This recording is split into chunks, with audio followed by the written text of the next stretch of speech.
بەناوی خوای گەورە حەمد و سەنا و سوپاس و ستایش بۆ خوای گەورە درود و سەلامی فراوانی خوای گەورە لەسەر پێغەمبەری خۆشەویست صلى الله عليه وسلم. پێغەمبەر لە فەرمێ صلى الله عليه وسلم لە فەرمایشتێکە عن أبي هريرة رضي الله عنه قال قال رسول الله صلى الله عليه وسلم قال الله عز وجل كوابو بيغمر أفرمي لحديثك قدسية كل عمل ابن آدم له إلا الصيام فإنه لي وأنا أجزي به واتاهمو كارو كردوي بني آدم بو خويتي بشكي بو دنيايتي إلا روجو نبيك بو منا ومنيش أزانم پاداشتكي بدموا كوابو پاداشتي روجو لەلای هیچ کەسێک نییە ئیلا لەلای خوای گەورە نەبێت و دەرئەکەوێت کە کار و کردەوەی ئینسان لە ڕووی پاداشتەوە پێنج جۆرە. کردەوەیەکەیە کە بە گوێرەی خۆی خوای تەعالا پاداشتی ئەداتەوە، ئەوەیە کە ئینسان ئەگەر نیەتی بووە چاکەیەک بکە، ئەگەر نیکە خوای تەعالا چاکەیەکی بۆ ئەنووسێ، و ئەگەر خراپەیەکیش بکە ئەوە خوای تەعالا هەر خراپەیەکی بۆ ئەنووسێ. و کردەوەیەکی شەیە کە واجبی ئەکا ئەو ئینسانی کە ئەگاتە لیقای خوای تەعالا ئەگەر شەریکی بۆ بڕیار نەدابێ، هاوڵی بۆ بڕیار نەدابێ، ئەوە خوای تەعالا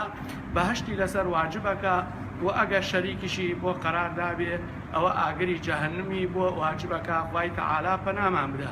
و کردەوەیەکی شەیە کە بەدەقاتە کە خوای تەعالا لە قورئانی پیرۆزە ئەفەرمێ من جاء بالحسنة فله 10 أمثالها. هەر کەسێک کردەوەیەکی چاکە بکە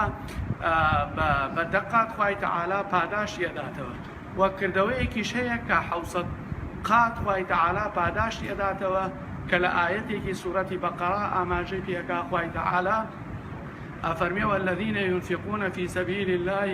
كمثل حبة أنبتت 7 سنابل في كل سنبلة 100 حبة والله يضاعف لمن يشاء. ئەوانەی کە کردەوەی چاکەکەن لە پێناو خوای تەعالا نمونەیان وەکو دەنکە گەنمێکە کە بیوەشێنی 7 تەڵ گەنمی لێ سەوز ببێ و هەر لە تەڵێکا 100 دانە گەنمی پێوە ببێ کا بە 700 قات و زیاتریش. وە کردەوەیەکیش کە هیچ کەسێ پاداشتەکەی نازانیە ئیلا خوای تەعالا نەبێ، ئەویش ڕۆژوگرتنە. کەوابوو ڕۆژوگرتن پاداشتێکی گەورەی هەیە لە لای خوای تەعالا، وخوای تەعالا لە قورئانی پیرۆزە ئەفەرمێ إنما يوفى الصابرون أجرهم بغير حساب. كبشك لأهل تفسير أو صبر لورانا بالرجوع وسط أكن كبمعنى إنما يوفى الصابرون أجرهم صائمون أجرهم بغير حساب. پاداشتی ڕۆژوان کە هیچ کەسێ حسابی نازانێ ئیلا خوای تەعالا نەبێ. لە پاشان لە حەدیثەکە ئەفەرمێ وەالصیام جونە، واتە ڕۆژوگرتن وقایەتە بۆ ئینسان کە ئینسان ئەپارێزێ لە تاوان و گوناح،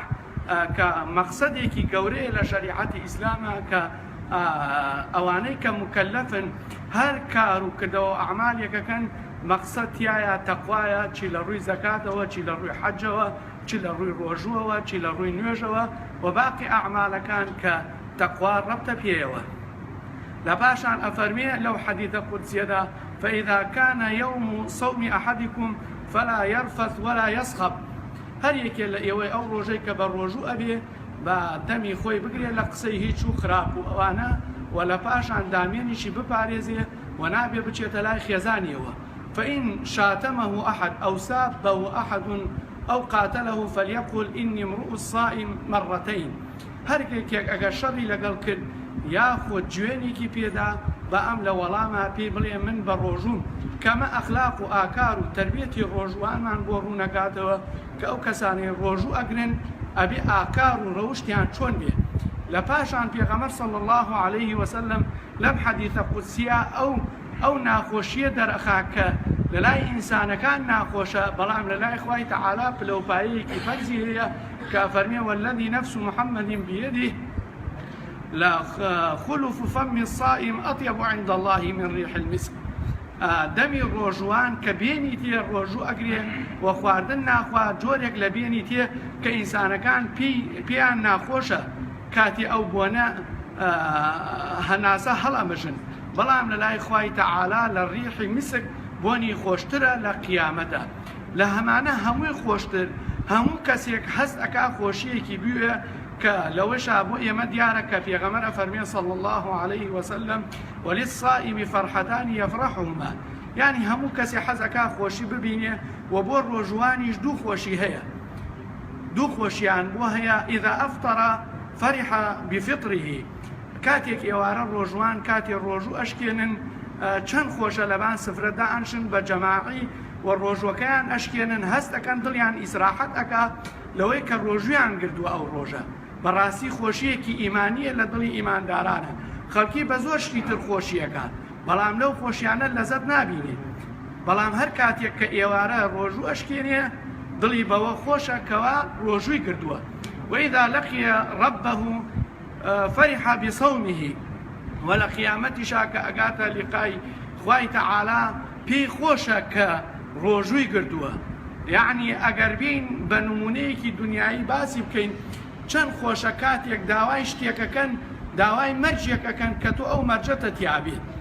ئەڵێن ئەو خەڵکانە تەعین ئەەکەین بەو شەرتەی ئەم مەرجانەی تیابێ کاتێک کە تۆ مەرجەکەت هاتیە دڵت خۆشە بێ لە قیامەتیشا کاتێک کردەوەکانت وەرەگری کە تایە ڕۆژوەکانت نووساوە دڵت خۆشە کە ئەگەیتە لیقای خوای تەعالا و بە ڕۆژوو بوویتە کە ئەمە فەزائیلێکی گەورەی ڕۆژووە ڕجاو تکامایە خوای تەعالا بمانگەێنێتە مانگی ڕەمەزان و چەندین ڕەمەزانی تر و تاعەت و عیبادەتمان لەو ڕۆژانە لێ قبولکە و لەو کەسانە بین کە گەردنمان ئازادەکا لە ئاگری جەهەنم وصلى الله وسلم